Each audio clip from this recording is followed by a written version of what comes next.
2 മാസം മാത്രമാണ് അവശേഷിക്കുന്നത്. തദ്ദേശ സ്വയംഭരണ തെരഞ്ഞെടുപ്പിന് കേരളം സാക്ഷ്യം വഹിക്കും. എന്നാൽ ഇതൊന്നും ചിന്തയിൽ പോലും ഇല്ലാതെ നിൽക്കുകയാണ് കേരളത്തിലെ കോൺഗ്രസ് പാർട്ടി. ബൂത്ത് തല കമ്മിറ്റികൾ പുനഃസംഘടിപ്പിക്കാനോ അണികൾക്ക് ആവശ്യമായ നിർദ്ദേശം നൽകുവാനോ കോൺഗ്രസ് മെനക്കെടുന്നില്ല. ഈ ഉദാസീനതയ്ക്ക് കോൺഗ്രസ് വലിയ വില നൽകേണ്ടി വരുമെന്നും UDF-നെ കനത്ത പരാജയം തുറച്ചു നോക്കുന്നുണ്ടെന്നും കാണിച്ച് മുസ്ലിം ലീഗ് രംഗത്ത് വന്നിരിക്കുകയാണ്. കേരളത്തിലെ കോൺഗ്രസിനെതിരെ ഹൈക്കമാൻഡിന് പരാതി നൽകുകയാണ് മുസ്ലിം ലീഗ് ചെയ്യുന്നത്. തദ്ദേശ നിയമസഭാ തെരഞ്ഞെടുപ്പുകൾ പടിവാതിൽക്കൽ എത്തി നിൽക്കുമ്പോഴും കോൺഗ്രസിന് ഗൗരവമില്ലെന്നാണ് മുസ്ലിം ലീഗ് പറയുന്നത്. നേതാക്കൾക്കിടയിലെ വിഭാഗീയതയും സംഘടനാ സംവിധാനത്തിലെ ഏകോപനമില്ലായ്മയും മുന്നണി സംവിധാനത്തെ ബാധിക്കുന്നുണ്ടെന്നും ലീഗ് പറഞ്ഞു കഴിഞ്ഞു. കോൺഗ്രസ് ഹൈക്കമാൻഡിനെ കണ്ട് സാഹചര്യം വിശദീകരിക്കണമെന്നാണ് ലീഗ് നേതാക്കൾക്കിടയിലെ പൊതുവികാരം. കഴിഞ്ഞ ദിവസം മലപ്പുറത്ത് ചേർന്ന സംസ്ഥാന ഭാരവാഹി യോഗത്തിലാണ് കോൺഗ്രസ് സംസ്ഥാന നേതൃത്വത്തിനെതിരെ വിമർശനമുയർന്നത്. തദ്ദേശ നിയമസഭാ തെരഞ്ഞെടുപ്പ് മുന്നൊരുക്കം ചർച്ച ചെയ്യാനാണ് യോഗം ചേർന്നത്. അതിനിടയിലാണ് ചില നേതാക്കൾ കോൺഗ്രസ് വേണ്ടത്ര സീരിയസ് അല്ലെന്ന് അഭിപ്രായപ്പെട്ടത്. ഭരണവിരുദ്ധ വികാരം ശക്തമാണെങ്കിലും അത് പ്രതിഫലിപ്പിക്കാൻ കഴിയുന്നില്ല. നിലമ്പൂർ ഉപതെരഞ്ഞെടുപ്പിലൂടെ UDF-ന് കൈവന്ന അനുകൂല സാഹചര്യം ഉപയോഗപ്പെടുത്താനും കോൺഗ്രസിന് കഴിഞ്ഞില്ല.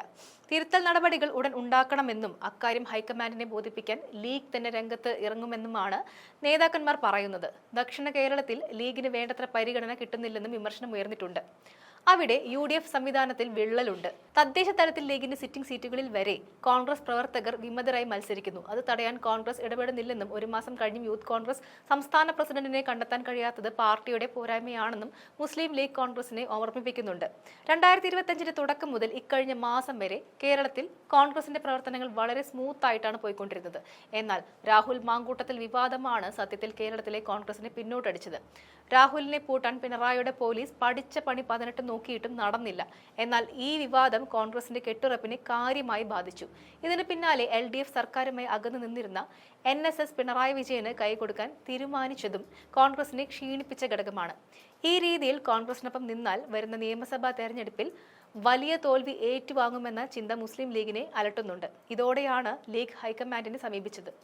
സംസ്ഥാന കോൺഗ്രസിനെ അങ്ങനെ തന്നെ നിർത്തി ഹൈക്കമാൻഡ് നിയോഗിക്കുന്ന നേതാക്കന്മാർക്ക് കേരളത്തിന്റെ ചുമതല നൽകണമെന്നും അവർ തെരഞ്ഞെടുപ്പിൽ പാർട്ടിയെയും മുന്നണിയെയും നയിക്കട്ടെ എന്നുമാണ് ലീഗ് പറയുന്നത്.